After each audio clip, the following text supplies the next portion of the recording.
आज हम करेंगे हाफ लेग वैक्स। तो हमें इसके लिए चाहिए एक wooden spatula for applying wax, और हमें चाहिए वैक्स हीटर, और हमें चाहिए वैक्स। और मैंने हीटर को स्टार्ट कर दिया है स्विच में लगा के, ताकि वैक्स गर्म हो जाए। और हमें चाहिए टेल्कम पाउडर, और मॉइस्चराइज़र चाहिए हमें, और हमें चाहिए एक छोटा टॉवल पैरों को क्लीन करने के लिए, और हमें चाहिए वैक्स स्ट्रिप, और हमें चाहिए है क्लाइंट को चेंज करवाने के लिए गाउन।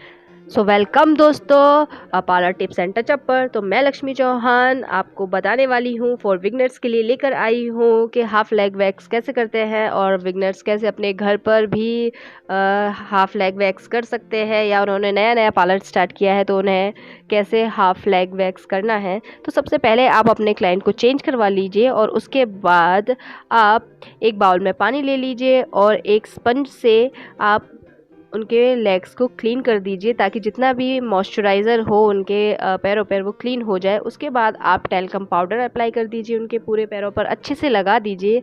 पैरों पर या जहाँ भी आप उनको वैक्स कर रहे हो उस जगह पे आराम से आप पहले टेल्कम पाउडर पूरे में फैला के लगा दीजिए, और फिर तब तक के लिए आप वैक्स को गर्म होने के लिए रख दीजिए। अब मैं आपको दिखा रही हूँ कि आपको वैक्स की कितनी सी में आपको वैक्स गरम चाहिए है। सो आप देख पा रहे हो कि आपको इतना ही गरम वैक्स लेना है, बहुत ज़्यादा गरम नहीं करना है। और आपको बहुत ही नीट एंड क्लीन तरीके से वैक्स को अपने स्पैचुला पे लेना है। बहुत से लोग स्पैचुला को इस तरीके से एक्स्ट्रा वैक्स को ठोक ठोक के, और मतलब एक अच्छा नहीं लगता है, उस तरीके से आपको नहीं करना है। तो आप एक प्रोफेशनली तरीके से अपने वैक्स को अपने स्पैचुला पे लेंगे इस तरीके से, और एक्स्ट्रा जो भी होगा उसको नीचे से क्लीन कर देंगे, जैसे मैं आपको दिखा रही हूँ उस तरीके से। और उसके बाद आप अपने क्लाइंट के पैरों पे इस तरीके से अप्लाई करेंगे। जिस डायरेक्शन में उनका बाल है, हमें उस डायरेक्शन में ही वैक्स को अप्लाई करना है। जैसे इनके बाल नीचे की डायरेक्शन में है, मोस्टली बाल नीचे की डायरेक्शन में ही होते हैं, तो हमें उसी डायरेक्शन में अप्लाई करना है। फिर जब हम वैक्स स्ट्रिप लेंगे तो हमें छोटे छोटे से पार्ट में ही वैक्स को निकालना है, रिमूव करना है आराम आराम से। हमें बस प्रेस करना है अपनी फिंगर्स की हेल्प से, और पुश करना है। और हमें पुश करने के लिए भी बहुत ऊपर तक पुश करके नहीं ले जाना, हमें 90 डिग्री तक ही पुश करना है। वही एक सही तरीका होता है वैक्स करने का। सो जैसे मैं कर रही हूँ आप उसी तरीके से कीजिए। आप थोड़े थोड़े से सेक्शंस लीजिए और वैक्स निकालिए। आप वैक्स को कितना भी लंबा अप्लाई कर सकते हैं, लेकिन आपको निकालने के लिए, जैसे मैं बता रही हूँ, छोटे छोटे से डायरेक्शन में ही वैक्स को निकालना है।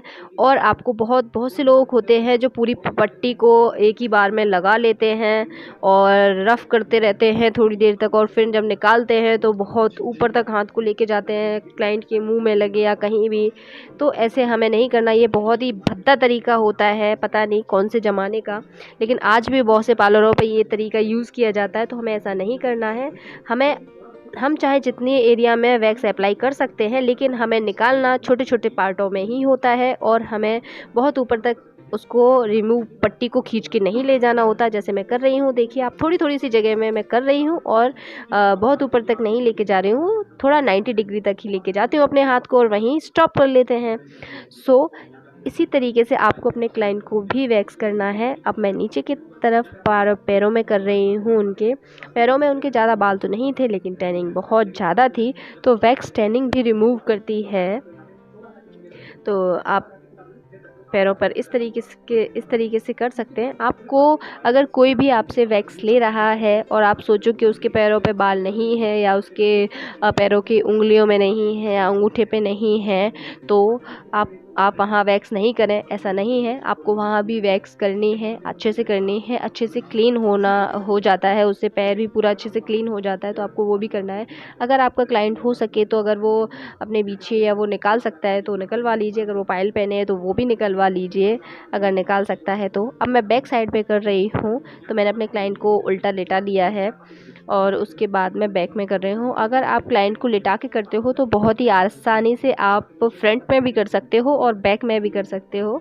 सो आप इस तरीके से लिटा के बैक में आराम से कर लीजिए, जैसे मैं कर रही हूँ। देखिए मैं छोटे छोटे से सेक्शंस ही रिमूव करती हूँ, थोड़ा सा 2 बार रफ़ किया और निकाल दिया, रफ़ किया निकाल दिया। बहुत ही आसान होता है। हम चेक करते जाएंगे कहीं कोई बाल रह तो नहीं रहा। अगर कहीं कोई बाल रह गए हैं तो आप उस जगह पर दोबारा एक बार अप्लाई कर लेंगे और फिर से रिमूव कर देंगे।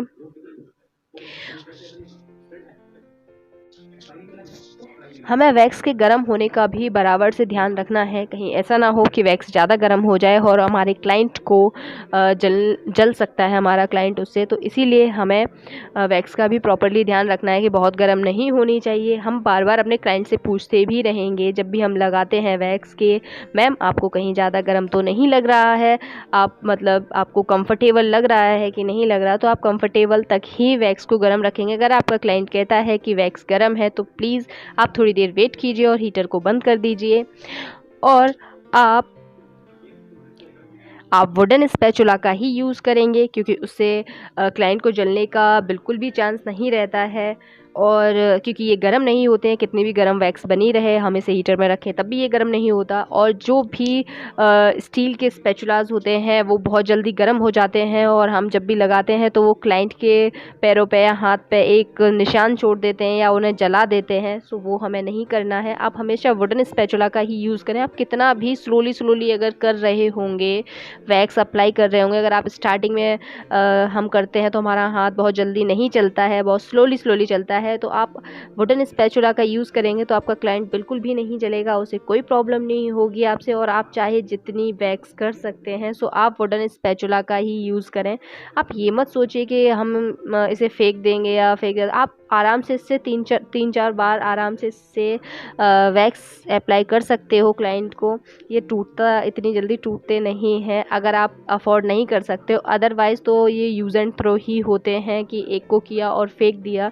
सो आप जैसे भी कंफर्टेबल हो वैसे कीजिए। लेकिन मेरी राय यही है, मेरी टिप्स यही है कि आप स्टील के स्पैचुला यूज़ ना करें, वो ज़्यादा अच्छा है।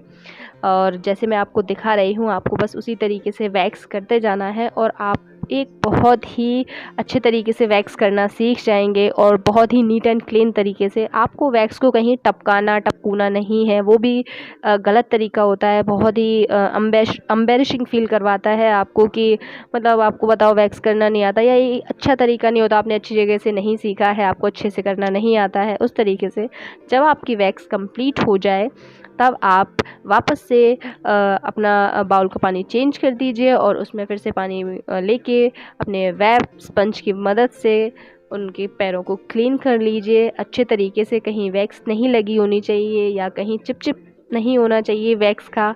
और आप आराम से वहाँ पर मॉइस्चराइज़र लगा दीजिए और 2 से 3 मिनट के लिए आप उन्हें मसाज दीजिए। उससे क्या है, उन्हें रिलैक्स फील होगा। और जो भी उन्हें जब हम बाल रिमूव करते हैं तो हमें नॉर्मल सी बात है पेन तो होता ही है, तो उससे भी उन्हें अच्छा फील होगा, थोड़ी रिलीफ लगेगा।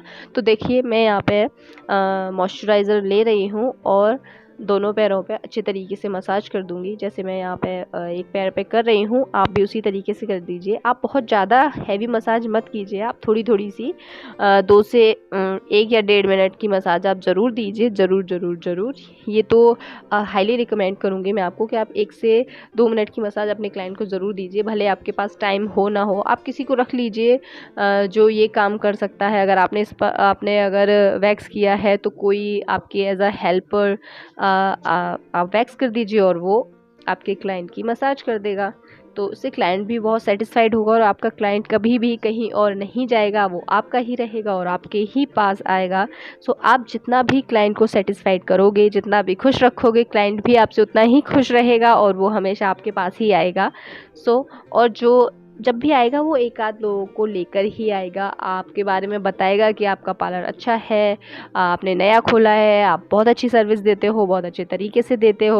वीडियो यूजफुल लगा हो तो लाइक करें, शेयर करें, कमेंट करें और चैनल को सब्सक्राइब ज़रूर करें। राधे राधे, बाय।